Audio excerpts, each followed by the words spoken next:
Good evening, everyone. I'm David Sproles, the president of the New York School of Interior Design, and it is my pleasure to welcome you to the Arthur King Satz Lecture, an endowed lecture we hold annually in honor of our esteemed former NYSID president, who's actually, if you can all turn around, his portrait is on the back wall. I've been president for a number of years, and I still don't have a portrait, but we'll talk about that later. We hold this lecture annually. The lecture features someone who works at the intersection of design and the humanities. This year, we are grateful to be hearing from interior designer Michael Simon. Did I hear a clap? Michael will be sharing with us insight into his career as an interior designer, furniture creator, and collector. Founded in 1995, his firm, Michael Simon Interiors, is a boutique practice with projects across the United States and abroad. Michael works closely with craftsmen and the techniques that inform each project to create a level of artisanry that reflects a mastery of the decorative arts. Across this practice, he remains committed to mentorship and to the continued study of the classical tradition. Michael's expertise is grounded in decades of independent study, including archival research at Scalamandre and a long engagement with design history and literature. He is also committed to historic preservation, serving on the board of Edith Wharton's The Mount in Lenox, Massachusetts, and consulting on projects including Manhattan's Morris Jumel Mansion. In keeping with the theme of the Satz Lecture, we are hearing from Michael in another way this evening, and this is the first. I've been here 26 years. This is the first. He will be performing for us on the piano. Trained as a composer under the legendary Stephen Sondheim and John Corigliano, he pursued music at the Carnegie Mellon University and the Manhattan School of Music before turning to design, a transition that continues to shape the structure and intention behind his work. His design philosophy is shaped by his musical training, drawing on principles of composition and structure that he's long described as composing rooms. Now, before I hand the podium and the piano over, I just want to remind everybody that there's a little gathering in our gallery behind us with drinks and food, so please join us there after the lecture so we can continue the conversation. I'm not sure if we're dragging the piano in there, but we'll talk about that later. But please join us afterwards. But Michael, we're thrilled to have you here, and the podium is all yours. So.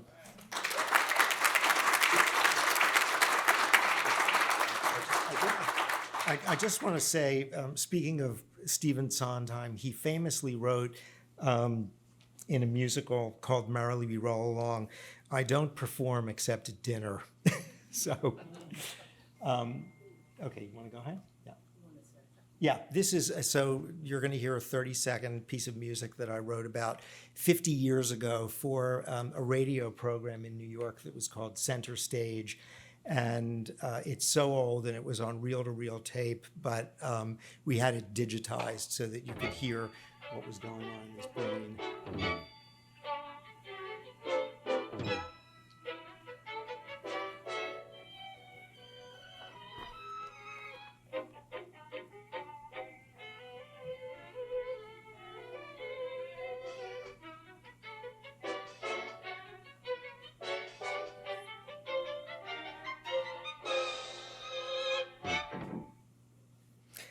Okay. So I do appreciate the invitation to speak here tonight, and I am sorry that I never knew Arthur Satz because I did a little bit of research about him, and he must have been a man of great culture and curiosity. I was surprised to learn that his first career was in music, and he attended a number of universities as a music major. And he was a Fulbright scholar studying in Munich before completing his graduate work at Princeton. He taught music at Vassar and at Yale. And he pivoted from music to design in 1963 when he became associated with NYSID, eventually becoming president and chairman of the board in 1975. Notably, it was under his leadership that NYSID became a degree-granting institution. doing a little bit more digging, I learned that his predecessor, Sherrill Whiten Jr., whose father founded NYSID in 1916, was trained as a composer at Princeton and UCLA Berkeley, suggesting that this dialogue between music, design, and the humanities has very deep roots here. So I guess by now you know that my formal education was in music and that I was trained to become a composer. From a young age, I was drawn to writing music for the theater. I grew up in Philadelphia, and I can report that my own popular culture predates my life, and it was very influenced by my parents' popular culture. They had a number of original Broadway cast albums that I listened to when I was a youngster. And one of the records that they had was a 1965 musical entitled Do I Hear a Waltz, which was written by the very famous Richard Rodgers and a lesser known but up and coming composer-lyricist named Stephen Sondheim. I was 14 years old at the time and decided to go to the public library to research this young collaborator of Richard Rodgers. In those days, Who's Who in America listed home addresses and phone numbers for the people who were referenced in the book. I copied down Mr. Sondheim's address and wrote him a letter inquiring if I sent him my music in the mail, would he critique it?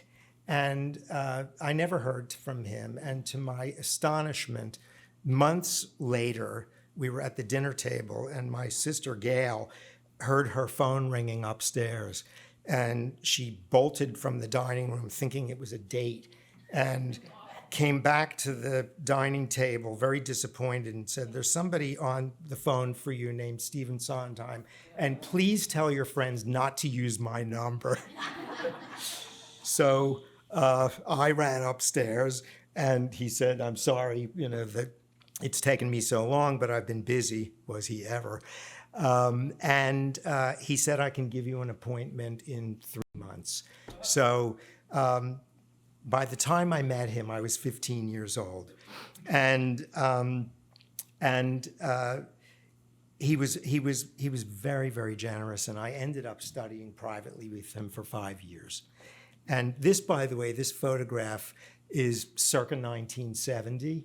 And so I looked for a picture of Sondheim from that moment. And that's exactly what he looked like, chain smoking all the time.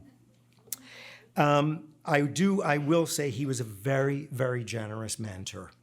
And he taught me, most importantly, about craft, process, and an intellectual approach to writing music. And I'm firmly convinced that if I'm a competent interior designer, it's because he taught me how to think. He taught me how to think as a composer. And it turns out that at the root, music and design are strikingly equivalent. Instead of manipulating notes and time, I'm manipulating space and objects. As you heard, I continued my education. I went to Carnegie Mellon University and Manhattan School of Music, where I learned more about composition and studied orchestration, conducting, and so on. Orchestration probably was my favorite activity, having to do a lot with color. In the 1980s, the National Endowment for the Arts named me one of the top 5 composers in the country for a form called opera theater.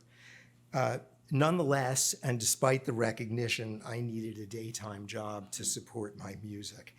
And I found a position as a temp, working for Manpower, doing word processing in the strategic planning department at Citibank. Years passed. I was there for about 12 years, and I parlayed my way into creating a department of interior design and directing that department. And that was for the tri-state area. as our offices, we had moved our offices out of Manhattan to the very large City Court building in Long Island City, which at the time was the only big building there. There were no towers. And I could see from my office this building that you see over here that says Scalamandre Silks. That was their mill in Long Island City. And so I thought that I would approach the owners of the mill to help create a program in textiles, wall coverings. They were involved in carpets with us also, that would create a recognition in the same way that the Golden Arches did for McDonald's. And so I contacted Jana Scalamandre Bitter. She was the daughter of Franco and Flora Scalamandre, and her husband Ed Bitter, to see if they would be interested in collaborating on this project for the bank. And they were. And that meeting with them proved pivotal entirely in my trajectory. So after I got to know them and we talked about the project, and I was over there with some frequency, Jana opened the company's archives to me. And they had, at the time, a vast collection of 18th and 19th century documents, textiles, and trimmings that were primarily Italian, French, and American. And that window, looking at their archives, going in there and studying it with some regularity, ignited my years-long passion and deep interest in the history of interior design. Several years later, after the Citibank thing, had come to fruition and we were redoing our branches, the Bitters called me, and they said that they were going to move their flagship building from the 10th floor of an office building on 57th Street to a 5-story townhouse on 3rd Avenue across the street from Schumacher, for those of you who might remember that, now Dwayne Reed, I think.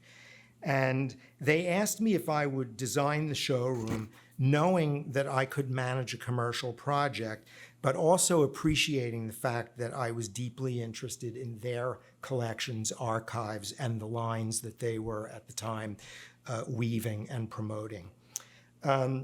So I was still working at Citibank, and I like to characterize that period with the acronym that I was dual income, no children. Those people were dinks. I was a stink. I was a single, dual income, no children. But when they asked me to do this, I said to them, I'd be delighted to do it, but I want to do the window display for your opening gala. And they agreed to it. And I said to them, I think you're going to have to finance the backgrounds, the furniture, the upholstery, et cetera, and I don't want you to micromanage me. I want to do what I want to do. And they agreed to it, remarkably. So I designed a boiserie. I have a very greedy eye, and I love backgrounds, and I spend a lot of time developing backgrounds.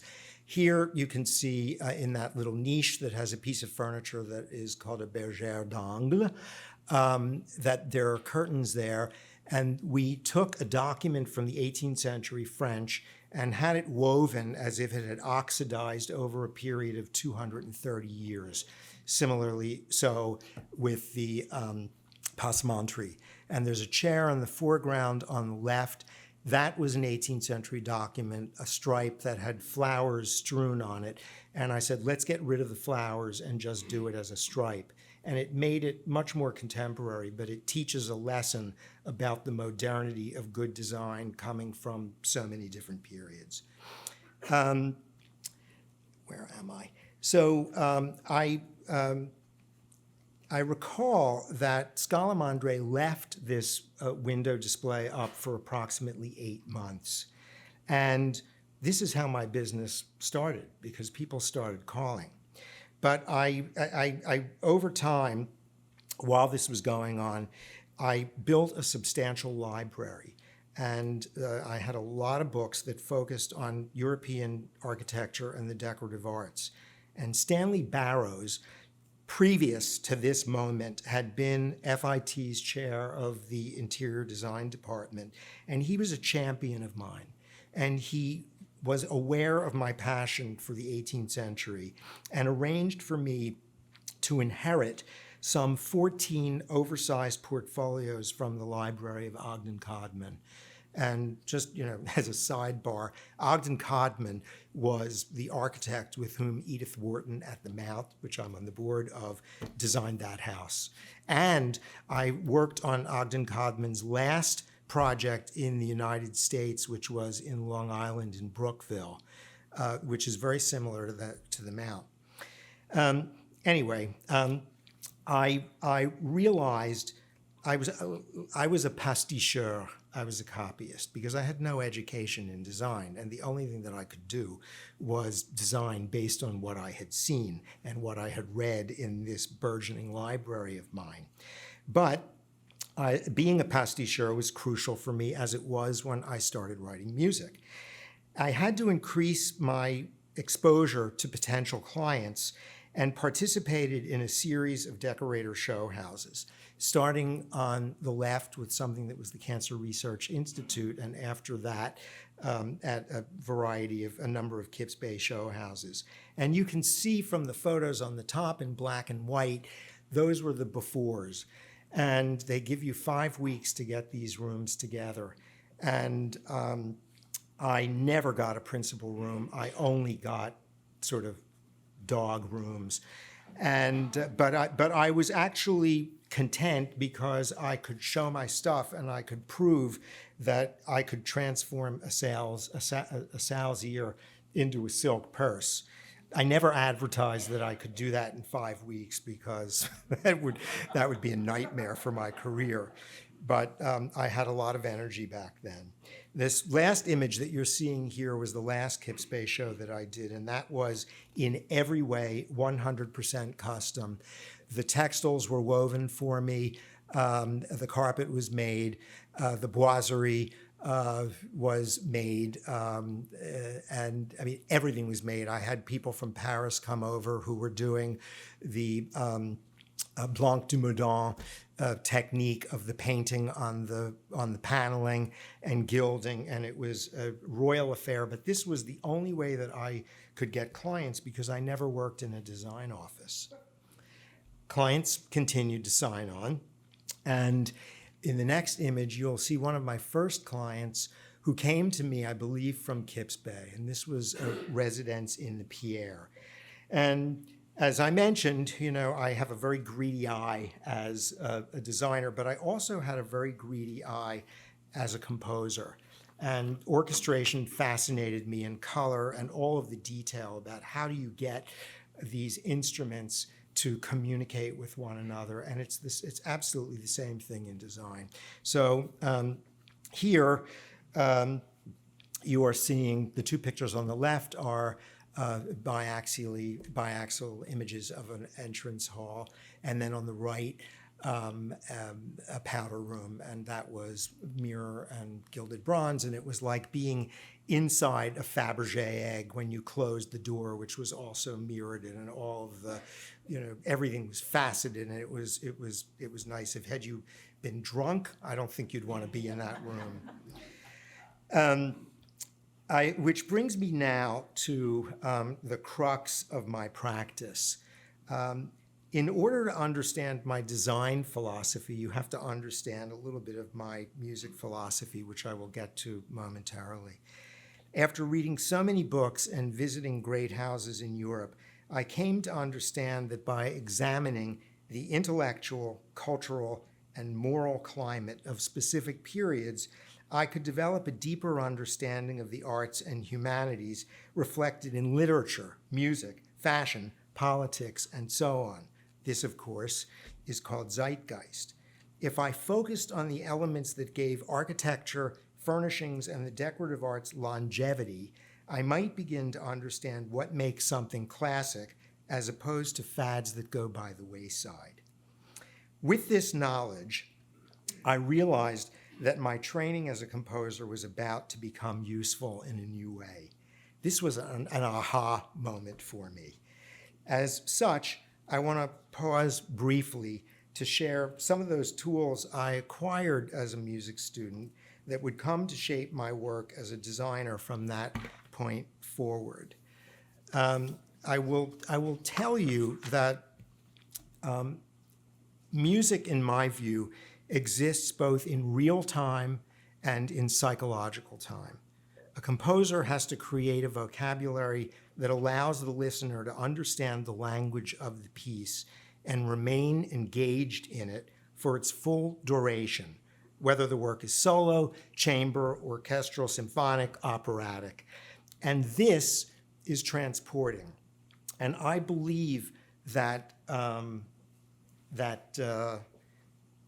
interiors and buildings and architecture also can be transporting in the same way. They can have a psychological presence.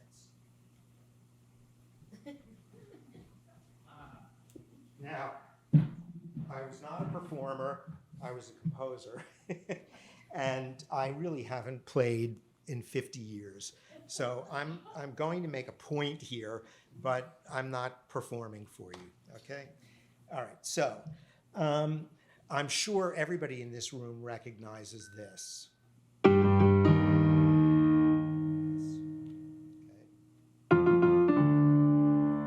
Those four notes, they create a leitmotif, and I refer to them as cells.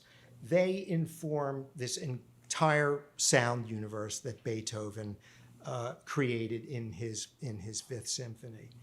And I want to point out just a couple of things, and then I'll go back into my presentation, but it'll give you a little bit of a clue about how it is that I think. So here you have the exposition. I also want to say that this theme in the first movement is written in 2/4. And there's a downbeat, and so you have this downbeat, and it goes ba-ba-ba-bum, and then there's a fermata, and it holds, as you can see in that bubble up there. And then the second bar, ba-ba-ba-bum, and I think of that as a sentence, and I think of it as a dialogue. And so then he moves on, and he does this.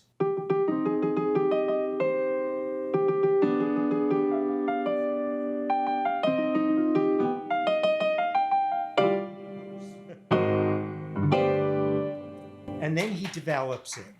Okay.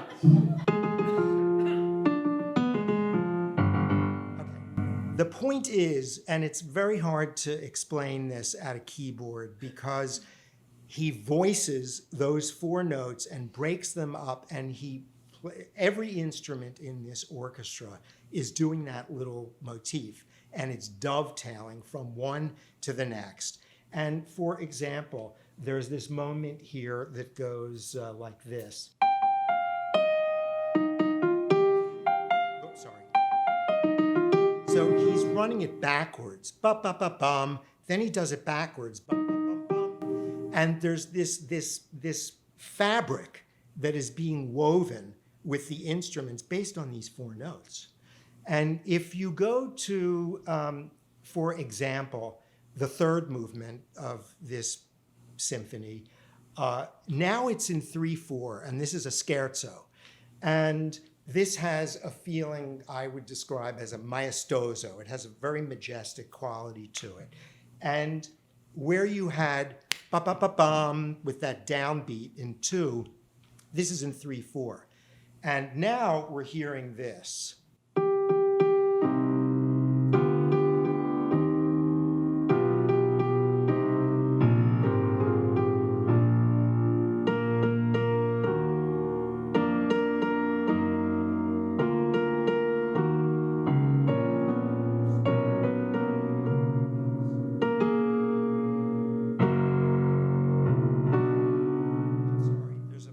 Because these are progressives and I'm not secure enough anymore that my fingers know what they're doing. But there's this thing that happens here.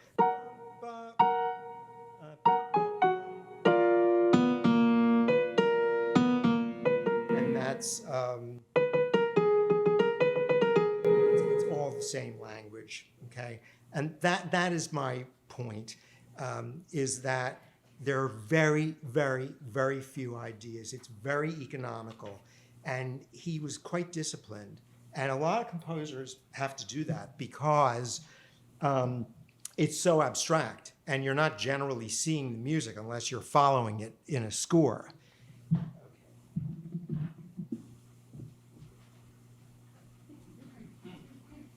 You could have moved the piano closer, but that's... Well, okay. These same ideas apply directly to the design of a home. And in my own practice, I deliberately limit myself to a small number of ideas, these cells. They're both two-dimensional and three-dimensional. And those cells are then systematically developed and expressed through various media, including textiles, carpets, furnishings, objects, and architectural elements. Each cell is defined by a clear marker that helps organize the whole. The cells themselves can come from almost anywhere: a pattern, a texture, a material quality, a shape, or a color. But once established, they guide every decision for me. The client from the Pierre approached us after we finished that project and asked us if we would do a project for them in Palm Beach. And this house was what I would describe as Regency light. And what you're seeing here on the left is a living room, and it was done in shades of platinum gray, silver, and off-white. And the curtains, we had the fabric woven based on a Percier and Fontaine document. And the motif that you see on the valance, this detail here, is reiterated on this pillow. And that sort of X shape is an underlying design in this jacquard here. But I don't like to trivialize anything, and I'm not lazy about, oh, we'll use this fabric from the curtains and put it on a pillow. Everything has to be its own object. And so, so that expresses it in a different medium, in that case, in embroidery. There were a lot of rooms in this house, and the client said, all right, let's make this a billiards room for her husband. And she said, don't spend too much money because I'm never going in that room. So I happened to have been at Christie's, and I came across this 8-panel Coromandel screen in a beautiful shade of cognac. And I called her up and I said, I'm going to send you over a catalog with this. This is way before email. And let me know if you like it and we'll buy it. She liked it. So I thought, all right, I'm going to design a paneled room. And what you see so first we had to document the panel, the Coromandel screen itself on the bottom left. Then I worked out all the geometries to panel the room and found out very quickly that there was not enough material in the screen to do it. So in the next slide, you will see what are called parclose panels, narrow column-like panels. So we copied this Chinese cloud motif. We had that done in China. And then I thought, well, let's have a fabric woven that is the same scale and the same design, and we'll have the workroom measure it in such a way that it aligns completely with what's going on in the architecture, so that you have hard architecture and you have soft architecture in the curtains. And that's a device that I enjoy utilizing. Another client came aboard, and they had seen my work at Kips Bay. And these people lived in Minneapolis, and they were of Swedish descent, but they both were born in America. And they were adding a 5-story annex onto their house over there, and asked me to do that. And it was this show house that they had seen. And so I imagined a Gustavian eyrie for their primary bedroom. And because of my greedy eye, I always want the backgrounds to be highly developed. In this case, I thought that a wood-paneled room would be too heavy and decided to create a textile boiserie, if you will. I designed, and you can see over here, I figured out all the geometries and the proportions that I was interested in, and then designed a variety of textiles. There were about 12 of them, I think, including cartouche and an all-over pattern and trellis work, et cetera, et cetera. And I called up my friends at Scalamandre and made an appointment with them, and I said, I think I want you to screen print this if we can figure out a way to move forward. And they said, the yardages were not enough, and that there was this new technology called digital printing, and did I want to be a guinea pig to dip my toe into that? And I love technology, so I said, absolutely. So they, we talked about it, and they were doing business with a company in Caserta, Italy, that had invested in this machinery. And I was, instructed to create full-scale drawings in grisaille, so there were watercolors that were in grayscale, and that we would then go over to Italy and they would scan these full-scale drawings, which were in and of themselves watercolors. They were beautiful works of art. And then they would tell me what I had to do. So we completed that work, sent the drawings over there. They scanned them, and then I went to see them. And they said, okay, we've digitized it, and it's now pixelated. And just to give you an idea, every flower has about 16 to 18 colors in it. And it was at this point that I wanted to get a revolver, because this was Sunday in the Park with George on steroids. I mean, I had to, this room was huge, and figuring out the palette was really difficult, but we did it, and it was a success, and everybody liked it. So, and by the way, I just want to point out a couple of things in the image on the right. There is a mantle that had a floral vine that it goes across the frieze of that piece. And that motif is executed in these panels here vertically in the trumeau. And I sliced it in half and ran it all the way up around the ceiling and down. You can see it there on the top of the ceiling. So if you were in bed, that's what you were looking at. And also, just as a sidebar, this beautiful pair of slipper chairs on pier were from the collection of Elsie de Wolf, who I was a great fan of at the time. And they had her labels on them, and they were from her own collection. So that was a bit of magic for us. Ironically, after all this work with Scalamandre, they put out a monograph and they put that book on the cover. And just one last comment over here, that you can see from that mantle, it's expressed in embroidery on the pillows, and this is in silk on the bed curtain panels, and the cartouche, where this was all on cotton, lots and lots of detail. Okay. Time passed, and these clients called me and they said, well, you made our new annex look so good, and now the old part of the house doesn't look so good. Will you come back and do that? And so I said, with pleasure. So what you are seeing here, and all this stuff was gutted. It was a pretty ordinary place. But what you are seeing here is a family room. And getting back very specifically to Beethoven's Fifth with the leitmotif, ba-ba-ba-bum. This whole space is very much organized around a grid and boxes. And so here, in its largest expression on the floor, are limestone and oak material that forms this grid. And you can see on the walls that there are two different colorways of a Lee Joffe fabric that we used on the back side of it. And so you've got these little boxes and these little squares that are set inside these larger panels. And even this fabric that is on this pair of bergères in a diamond shape was selected for the very reason that it was stretched and it was the idea of a grid.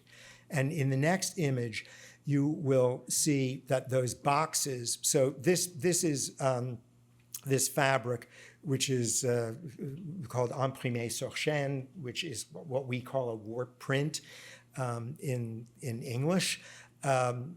I thought, all right, what am I going to make the equivalent of panel molding out of? So we had this embroidered, and it's imitating, but in embroidery, that shaking kind of movement that you get from a warp print. And even on these lampshades, they were woven in paper like a Bottega Veneta bag.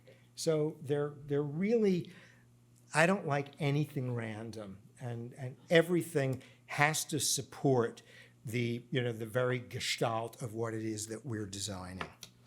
Now, this lovely couple called back years later, and they asked me if I would do something for them in Paradise Valley, Arizona. And so we went and looked at a variety of properties. Almost all of them had a Southwest flavor, and only one of them, it was the smallest one, tucked at the top of this mountain, had, in my view, the possibility to be really, really wonderful and modern, which I really hadn't done anything particularly modern up until this point. So I was a little bit apprehensive because I thought, can I rise to the occasion? I understand, the past, but do I understand the future? So, but this was the first thing that I did that was really pure music. And so I limited myself to 3 ideas in this particular project. They were stone, plaid, and corrugation. And everything in the house develops from those 3 ideas. And taking the stone as an example, and you can see it here as a retaining wall for the stair and over here by this little dining area, I found 6 different types of limestone that were variously pitted, fossilized, tessellated, and so on. And each stone came from a different part of the world. So by design, it was a different color because of the quarry that it came out of. And the characteristic of it was very different. And those stones were installed both inside and outside in horizontal courses, establishing a rhythm and a continuity across the interior and exterior walls.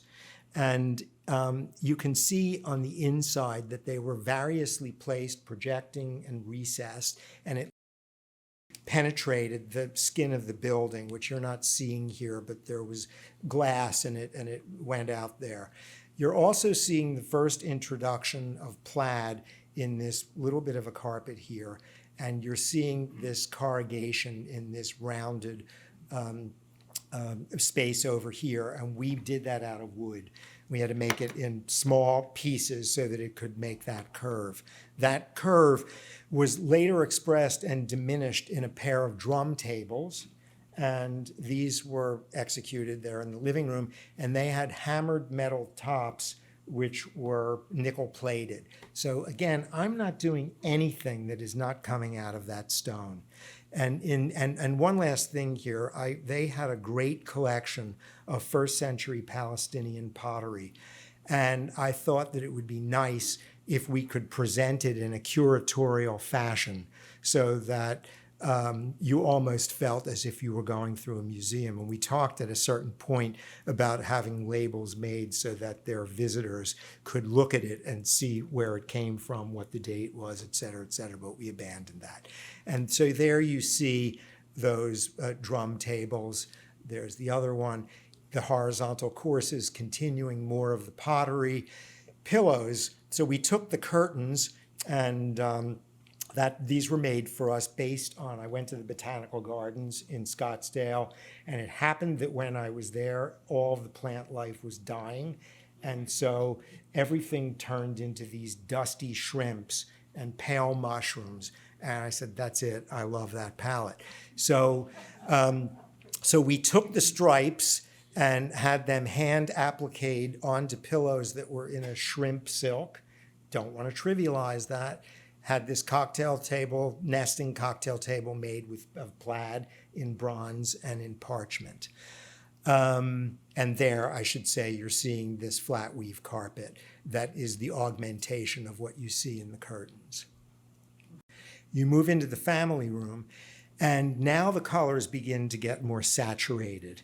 And I have this thing that I don't like color palettes that change from space to space unless it's a discrete room with a door.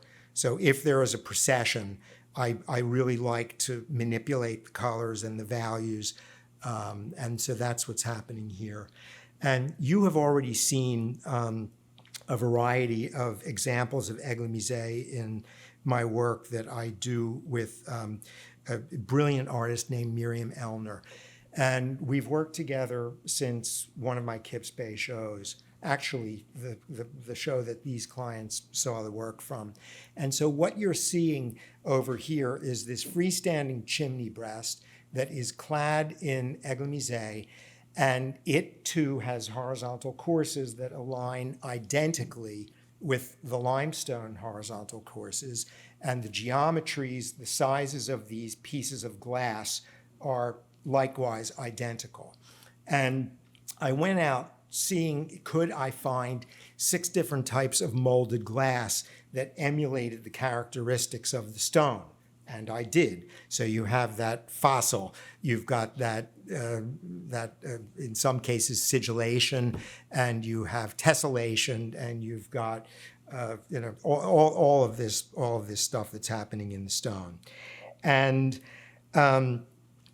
we intensified the palette. Miriam worked with Japan paints and different types of leaf and precious metals. And what is so beautiful about this particular thing is that as the light, the daylight, changes and moves across the room, so too does the Église. And even at night, if you are just moving yourself through the room, it's ever changing and it's on fire, and it's a very beautiful thing. Just one last thing on that slide previously. If you look at the carpet, that is a high-low carpet, tone on tone, and it is the same design augmented that showed up in one of the tessellated stones. So we move forward, and that same design is expressed again in Église on this wall. We still maintain the horizontal courses, and this was in Japan paints and glass beads. And again, I like the idea of these shadow boxes, and even the pendant fixture, which we had made, looks as if it was pulled out of the wall, out of that shadow box, to create this dialogue between the wall and the pendant. And then the last thing I want to talk about is this. This is the house of Église. If you were seated in one of these 4 seats, you were looking at a sheetrock wall. And I'm very invested in making sure that vistas are well developed, and that no matter where you're sitting in a residence, that you always have something beautiful to look at. And so I thought, well, these folks are going to be gypped. So I photographed the mountain at the eye level of sitting right here, photographed it, flopped it, met with Miriam, and I said, okay, here's what I think I want to do. I want to take every texture that is in this house, whether it's plaid, corrugation, whether it is any of those stones, and like a jigsaw puzzle, I want you to take those textures and, with light and shadow, restrict yourself to those ideas. Don't do anything that doesn't do that. And she pulled it off with such genius, and there it is. And I will say that one of the great joys in my business is that I have the privilege of working with some of the most talented makers in the country, if not the world. And I grow constantly by trying to push them and find new ways to do things and think about things. And it's such a reciprocal experience that gives, I think, all of us a great amount of joy. Okay. I now am going to take you to New York City, and this is an apartment overlooking the park. And this family, this is the third generation of a family for whom I've worked. So I've got this thing crisscross going on where when I was younger, I worked for the grandmother, and this is the grandson's apartment. And they were very clear because their parents were getting into something that was more modern, and they decided that they wanted something that was traditional. And the wife loves sparkle. So what you're seeing here are a lot of traditional ideas that are brought forward. And so, for example, the carpet in this living room here is based on a Polonaise carpet, a 17th century Isfahan. And we blew it up to a scale that you wouldn't understand at all what it was unless you were 10 floors above this apartment. And it's so abstracted and so large. And we did it in this kind of Marie Laurencin palette of dusty pinks and shades of blue, et cetera, et cetera.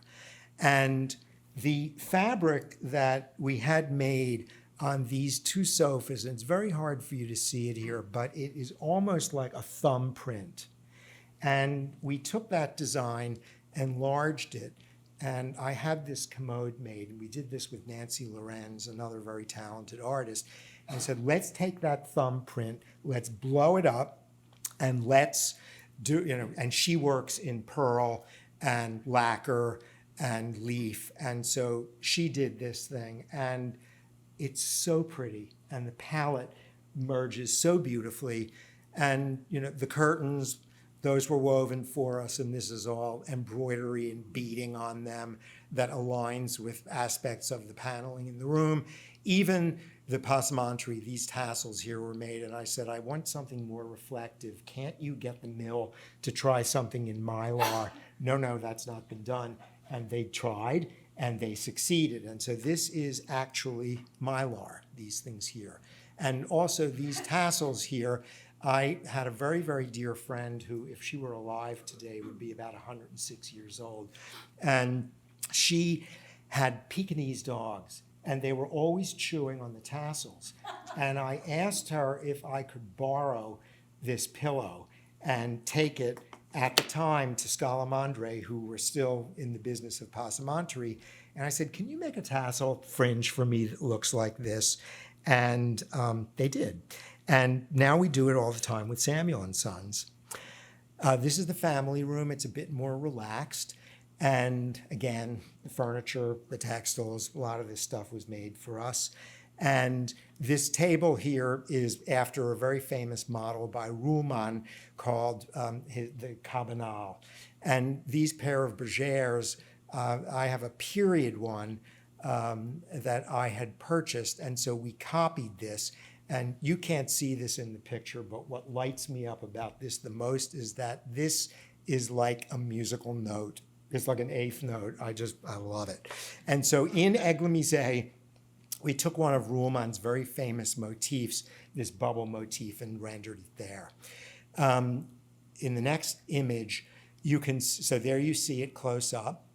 This is an Art Deco Lebanese chair, and I loved the fact that it had this circle and this open work. And so we got material and we had it embroidered and trapuntoed, doing the same thing that's happening over there.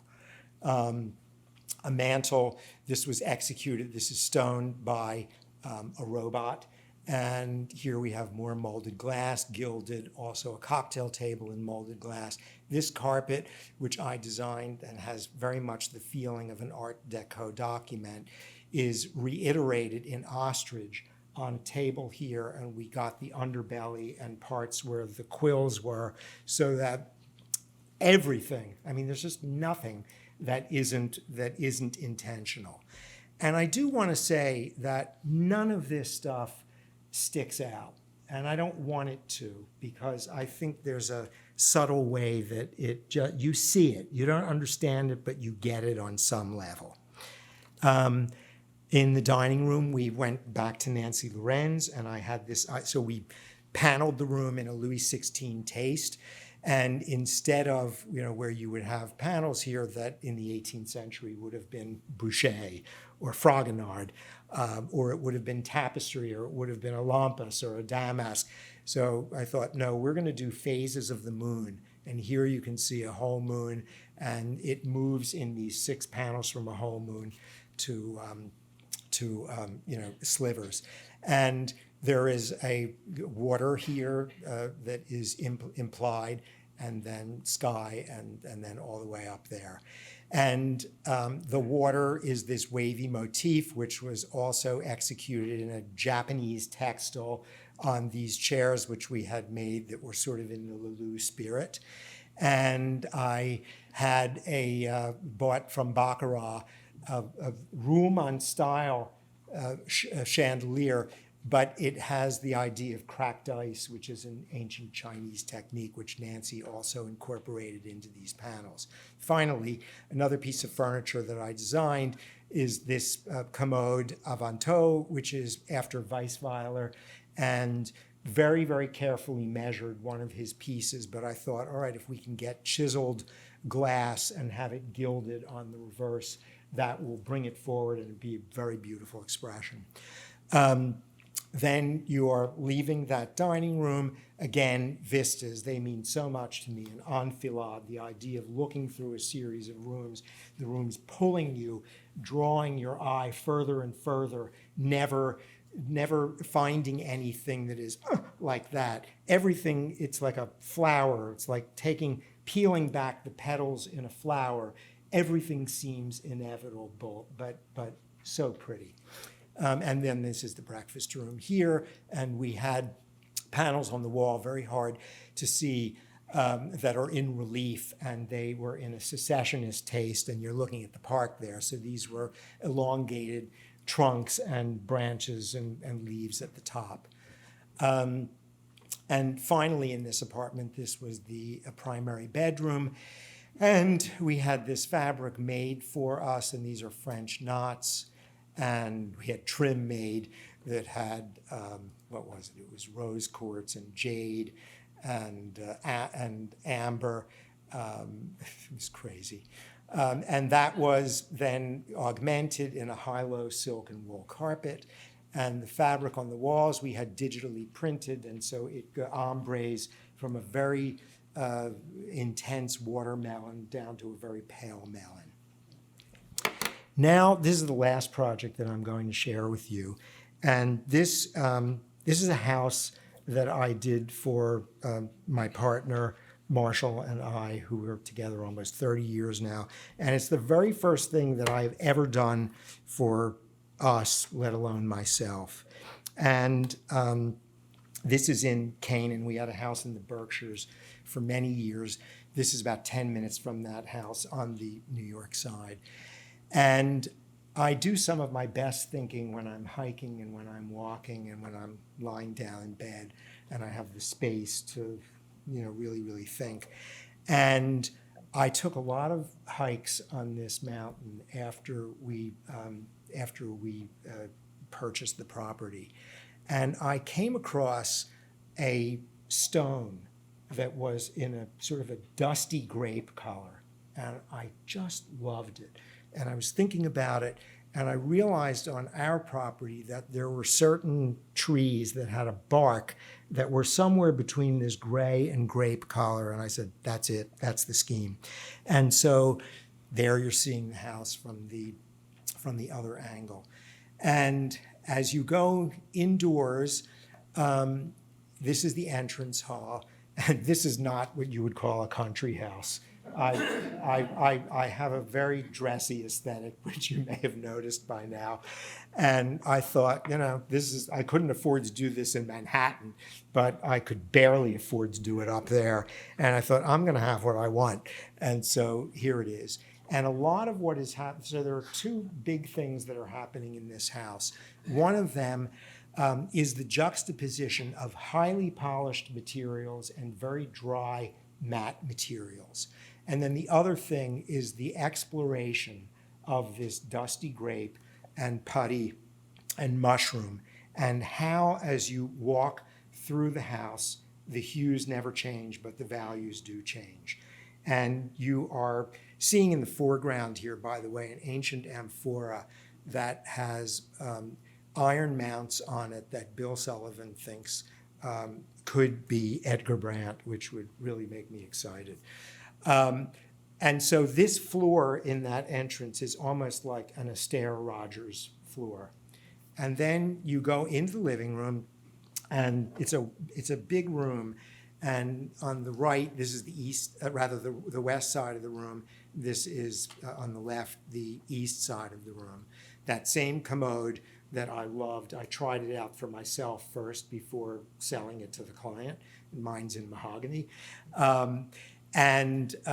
We had this technique, this is called stuc pierre, which is on the walls. And stuc pierre is plaster that has pulverized marble dust or sand in it. And it has a very dry, very powdery kind of quality about it. And so, this is sparkling, and that's as dry as could be. And over here, I designed a lot of this furniture. We have 4 of these tables. And like everything that I do, there are 5 to 9 trades involved in it. It's a lot of furniture moving to make this stuff happen. Here, this chimney breast is laminated glass that has metal filament in it between the pieces of glass, and there's a staircase that wraps around it. So while this is very reflective, there's reconstituted oak panels that are behind that, very, very, very dry, tinted in this very dusty grape color.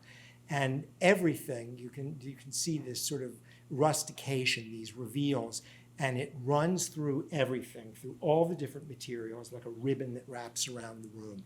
Here in the dining area, these are glass panels, and I had them reverse painted. And why not do lacquer walls? Why do it in glass? Because I love narrow width fabric. I love seams, and I love paneling. And if you lacquer it, it's just sheetrock that's painted. So here there are geometries, and then the painting is set in a certain position, and I like it.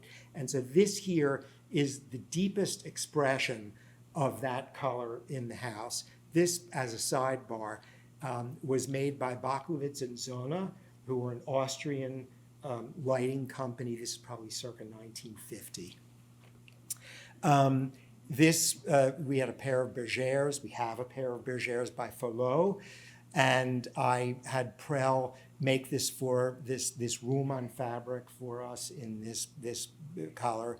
And if you diminish that, you see it's the same thing that's going on in the carpet, and then diminished further on the borders of this curtain. And here is something that is absolute kismet. This is a glass artist named Fabio Maria Micucci. And I saw this at Ralph Pucci, and it is exactly what is happening in the carpet. And it's those kinds of relationships that completely light me up. And in this case, I mean, purely incidental kismet. This is the bedroom. This room is paneled, and the walls are gilded in silver, and there's a frieze that runs across the whole top of the room that is this sort of branch and blossom motif.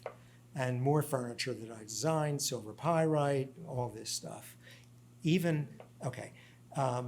And then this gives you an idea, a little bit of the idea of the art in the house, which is very diverse, dating from about 1950 to the present day.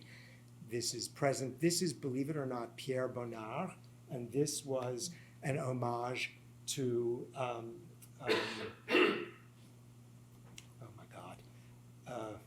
Rodin. Thank you. A great Danish ceramicist, Nancy Lorenz, did this. It's on an art lift. There's a TV behind it. Hagenauer, Frederick Usher Duval, Alfred Janiot, and that is that.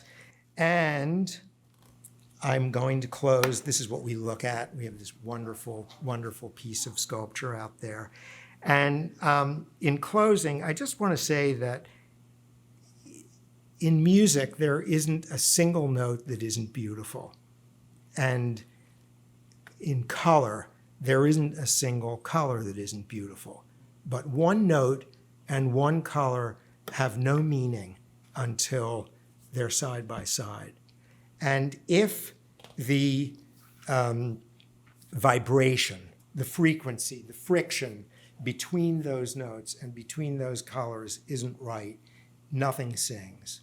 And so it's very important in my mind to find those moments where it's exactly the right vibration. And so the small cells that I've been talking to you about, form, texture, color, generate new entities that inform every design decision. And in my particular case, I will identify something that has meaning to me. And it's like a snowball that is rolling down a hill, and it just develops a life of its own, which is so much fun. And in the end, like a piece of powerful music, when all of these elements, decorative, architectural, when they are synchronized seamlessly, then all of those elements coalesce as if they're singing in chorus. Thank you.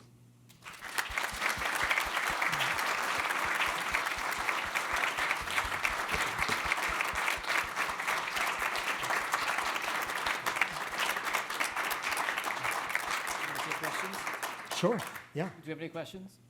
I have a ton of them. But So that was really fantastic. Just so interesting to see how all of these elements combine, and the parallel that you're trying to show is, you made your point beautifully. My question is, did you keep up with Stephen Sondheim throughout your life and his? How did you leave it with him after being so close? That's a good question, and I will tell you that after studying with him for 5 years, I was very afraid that I was going to become a second-rate Stephen Sondheim, and I very intentionally immersed myself in concert music because I thought he's so brilliant, and I'll never be able to do that. And I loved, particularly, I wanted to study with Samuel Barber at Curtis. He is one of the great neo-romantic composers, American-born, and they discontinued the composition department when I would have been eligible, and my parents lived on Rittenhouse Square, right across from Curtis. So that was a disappointment, but I did not keep up with him. Every now and then, I went to see every show that he ever wrote, and I wrote him notes, and I always said fantastic. But I wasn't a groupie. I was a student, and I could give 18 lectures about his work. But no, it's not that I severed ties, but I knew that if I was going to have a voice, I needed to focus in a different direction. I've had the privilege of working with Michael on many projects. That's Miriam Eleanor, the Eglimizé artisan.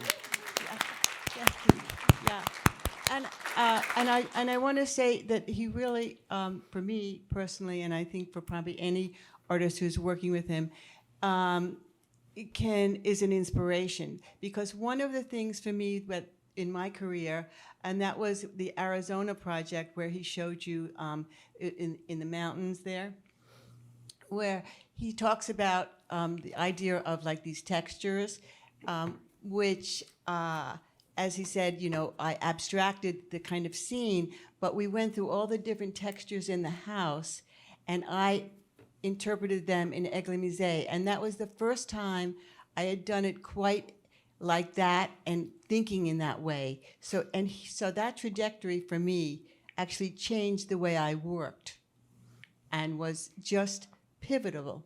So in that way, I wanted to say he really does. It is a true collaboration when you work with him, if you have the privilege to do that.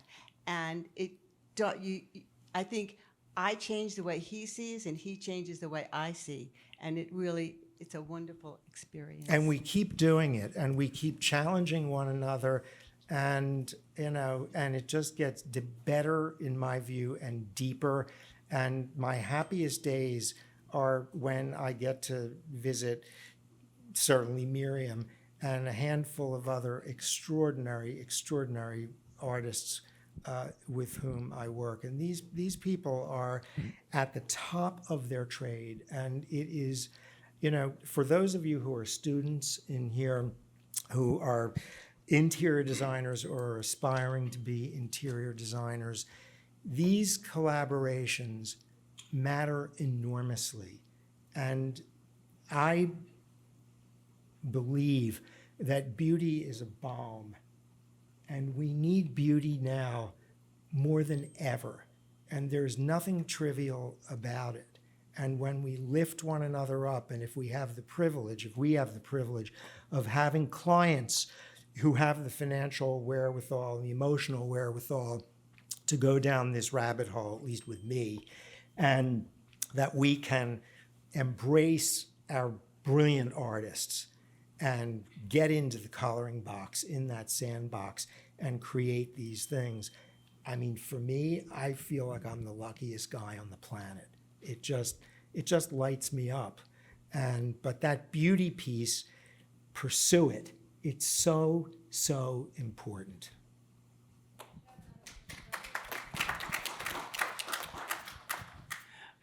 Thank you for your talk. It was an excellent composition.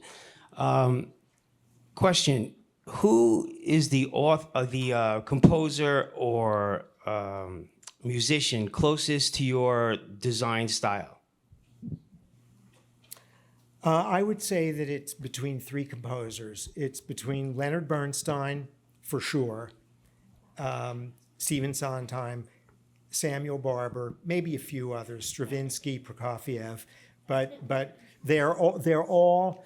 It's this very intellectual but beautiful approach to it. But the underpinnings are so tight, and just like one point, and I'm sure I'm talking too much here, but I just want to say that something that I have always loved is, if you think about, first of all, the French and the Russian composers were the ones who really introduced the color that we enjoy in an orchestra.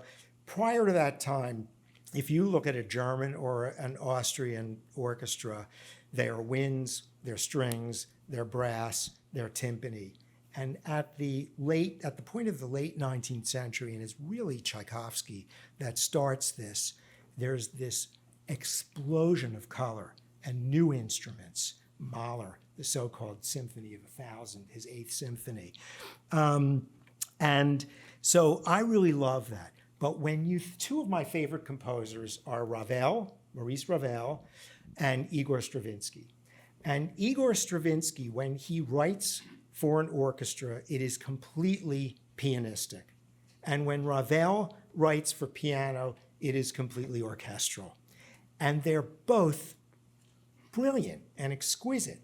But how it is that they thought and how they approached this distribution of instruments and the sound world that they created, it's just mind-boggling. And there are lessons that we can learn from every scintilla of what these people did. Thank you all for coming. I'm so grateful.